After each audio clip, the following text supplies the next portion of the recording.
How's it going, guys? We are back with UTL Season 7, Week 5 versus Class of the Lehigh Valley Iron Pig Knights. He is sitting 1-2 minus 3, I believe, right now. So he's trying to get back to 500. We're trying to inch our way to 500. Obviously, you can see on the screen that it's 1-3 minus 6, I think. So we obviously can't get back to 500 at this point, but maybe next week. Be great, but he's gonna be our first inter-conference opponent. So we played divisions and we played 2 out of conference, I believe, at this point, or 1 out of conference. Then we play class, and then sometimes online we play another out of conference. So first official out of conference, he is bringing Rubambi, Infernape, Manaphy, Mega Kangaskhan, Murkrow, and Nidoqueen. He also had the likes of Bronzong, Tentacruel, Rotom-Mow, and Lycanroc, and some other mons that I forgot, but they don't really matter. We brought a standard D-Dance Charizard X that speed ties with Kangaskhan and Manaphy. It's the most basic set. A Rocky Helmet, Max Fizdef, Hitmontop, a little bit of speed. I'm not really sure what for, but it was something that was not brought. With Earthquake, Close Combat, Toxic, and Rapid Spin. Mostly for the Mega Kangaskhan, because it is a big threat. The Melodic is Max Fizdef with Leftovers. And I changed the set literally 15 seconds before the game started. It was originally Rindo Berry, and I switched it to Leftovers because I thought that I prepped way too much for Manaphy, and that has fucked me over in the past. So we switched it to Leftovers and say, okay, it'll be more useful that way. I can maybe take on the Nidoqueen a little bit better because it's not going to be packing any, it's not going to be packing Energy Ball or Thunder, or it might pack Thunderbolt. So we'll have to figure out throughout the game, but overall I thought it would be a little bit better. The Uxie is Papa Berry, not Max Fizdef. It is enough speed to outspeed a timid Nidoqueen or something like that, or a timid Rotom Cut with Stealth Rock, U-Turn, Toxic, and Psychic, I believe. So the Psychic's obviously for the Nidoqueen. It also helps out with the Infernape and can be a decent wall to both. Not the best switch into the stab of Nidoqueen. Well, obviously the Sludge Wave, the Earth Power, does a really good switching for. And I guess can take a hit from the King if we need it, and get off either the Toxic or the Psychic.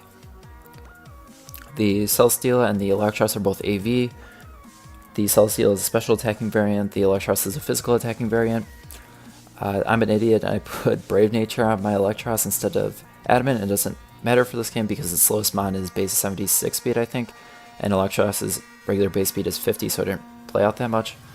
But it was still some of my part. I had Thunderbolt and Giga Drain on there at one point, so there was a dichotomy between the movesets, so I put it at Brave. So it doesn't matter anyways, but little fun fact. Also, another fun fact, I believe this is the first time that the Minnesota Wild Charge are bringing a mon with Wild Charge. So mark that in your calendar books. May 12, 2018.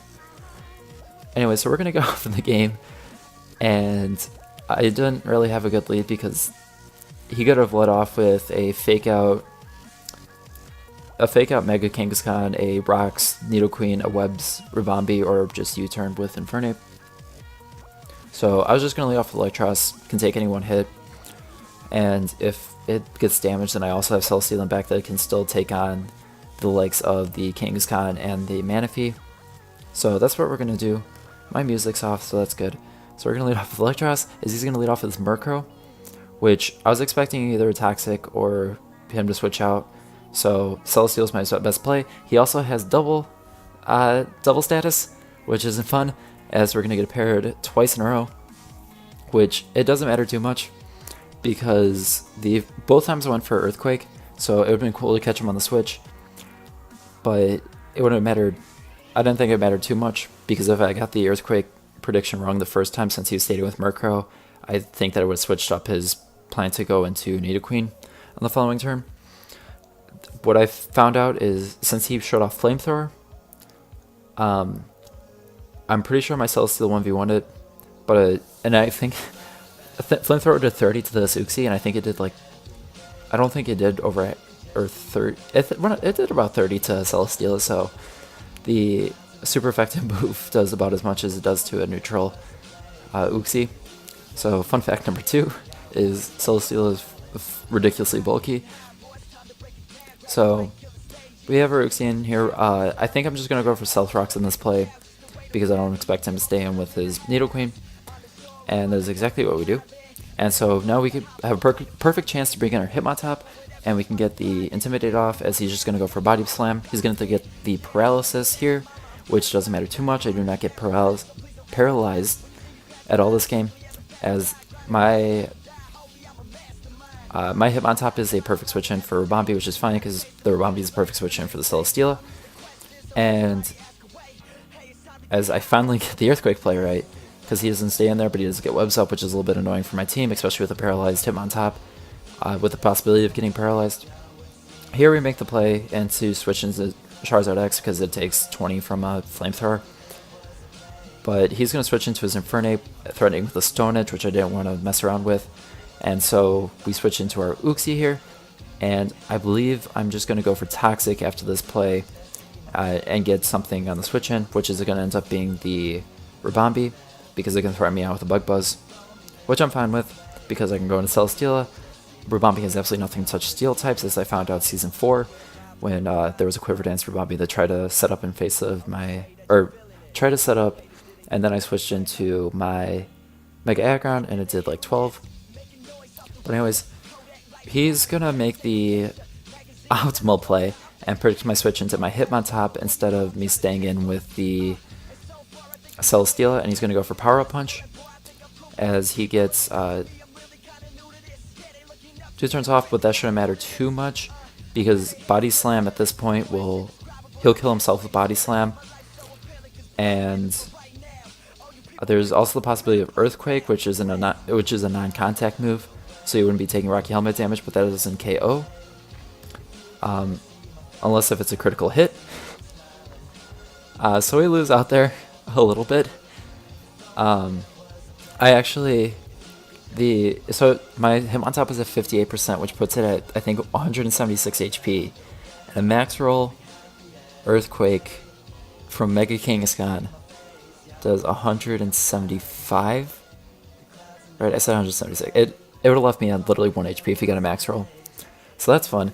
And we go into our Celesteela here, which it has a 6.3% chance to get knocked out from this range with Thunder Punch. Thunder Punch was a decently obvious bring. Otherwise, he gets walled by the Celesteela, which I didn't think he would do.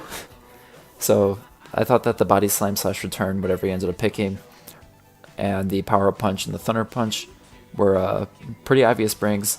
The Earthquake caught me off guard a little bit, but makes sense if you don't want to get hit with Rocky Helmet, which you're going to be facing tons of if you are playing against, if you're playing in the Draft League format against Mega Kangaskhan. The other team's going to bring Assault Vest. Or not Assault Vest, Rocky Helmet. We bring Assault Vest for the Manaphy, bring Rocky Helmet for the Mega Kangaskhan. Anyways, so I'm going to switch into my Celesteela. 6.3% chance to take it out, and he gets the max roll.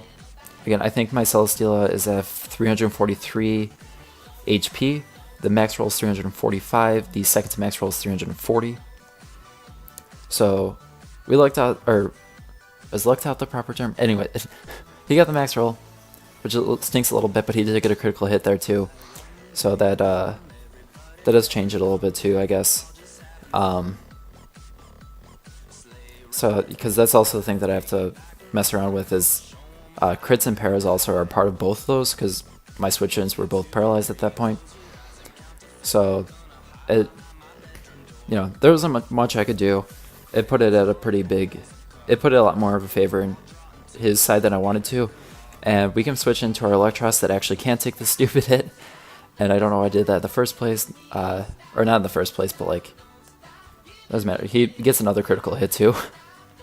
He got 3 critical hits in a row with this Kangaskhan.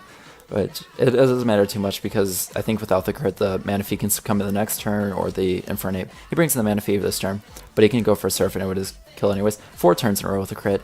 Not that that matters, but anyways, so we're going to lose at this point. I go for Miracle just on the off chance he does some stupid play. But he's +3 Energy Ball, KOs. I said GG in the chat because I was pretty pissed off at this point. If I had not done that, he would have gone to +6. This is what he was telling me in post-match, I guess. So it didn't matter anyways. Had I been Rindo Berry, and I said GG there, and he clicked Energy Ball, we would at least brought it down to a 2-0 loss.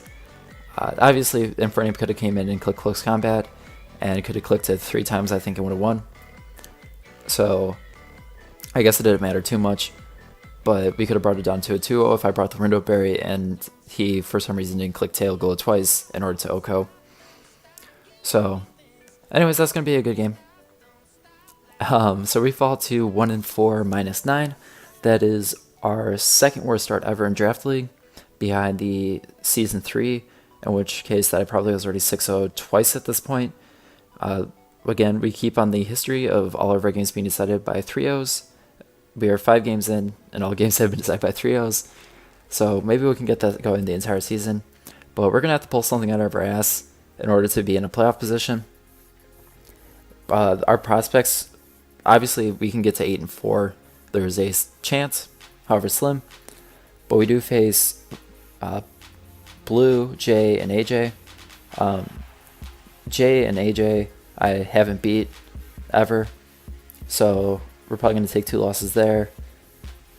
Blue I haven't faced before, obviously he's good, so maybe another loss there. And then we have our interdivision 2 with Benny and West. Bennett, we have a history of splitting the series, so that's another loss there. So down the season, it's not looking too good, but we're going to put in our best effort. I'm going to put a little bit more time on prep to make sure that I don't put myself in a position for 4 crits in a row to affect the outcome of the game. But that's nothing to take away from Class. He played well. He had a good day. So I'm happy for him. He brought it up to 500. So we wish him all the luck in his division. And hopefully we'll get all the luck in our division. But anyways, thank you guys so much for watching. Take care.